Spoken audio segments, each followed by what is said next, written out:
മിശിഹായ്ക്ക് സ്തുതിയായിരിക്കട്ടെ. എപ്പോഴും സ്തുതിയായിരിക്കട്ടെ. ഇന്നത്തെ സുവിശേഷ ഭാഗം വിശുദ്ധ ലൂക്ക എഴുതിയ സുവിശേഷം 24 അധ്യായം 24 മുതൽ 30 വരെയുള്ള തിരുവചനങ്ങളാണ്. യേശു സ്വദേശത്ത് അവഗണിക്കപ്പെടുന്നു. ഇതാണ് ശീർഷകം. എന്നാൽ സത്യമായി ഞാൻ നിങ്ങളോട് പറയുന്നു, ഒരു പ്രവാചകനും സ്വന്തം നാട്ടിൽ സ്വീകരിക്കപ്പെടുന്നില്ല.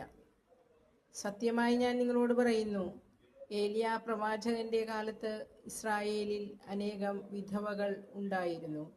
അന്ന് 3 വർഷവും 6 മാസവും ആകാശം അടയ്ക്കപ്പെടുകയും ഭൂമിയിലെങ്ങും രൂക്ഷമായ ക്ഷാമം ഉണ്ടാവുകയും ചെയ്തു. എന്നാൽ സീദോനിൽ സറപ്തായിലെ ഒരു വിധവയുടെ അടുക്കലേക്ക് അല്ലാതെ മറ്റാരുടെ അടുക്കലേക്കും ഏലിയ അയക്കപ്പെട്ടില്ല. എലീശാ പ്രവാചകന്റെ കാലത്ത് ഇസ്രായേലിൽ അനേകം കുഷ്ഠരോഗികൾ ഉണ്ടായിരുന്നു.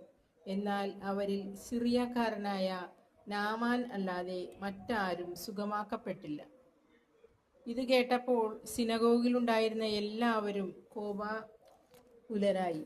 അവർ അവനെ പട്ടണത്തിൽ നിന്ന് പുറത്താക്കുകയും തങ്ങളുടെ പട്ടണം സ്ഥിതി ചെയ്യുന്ന മലയുടെ ശൃംഗത്തിൽ നിന്നും താഴേക്ക് തള്ളിയിടാനായി കൊണ്ടുപോവുകയും ചെയ്തു.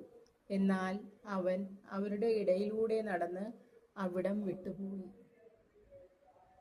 കർത്താവിൻ്റെ സുവിശേഷം. ക്രിസ്തുവേ, അങ്ങേക്ക് സ്തുതി.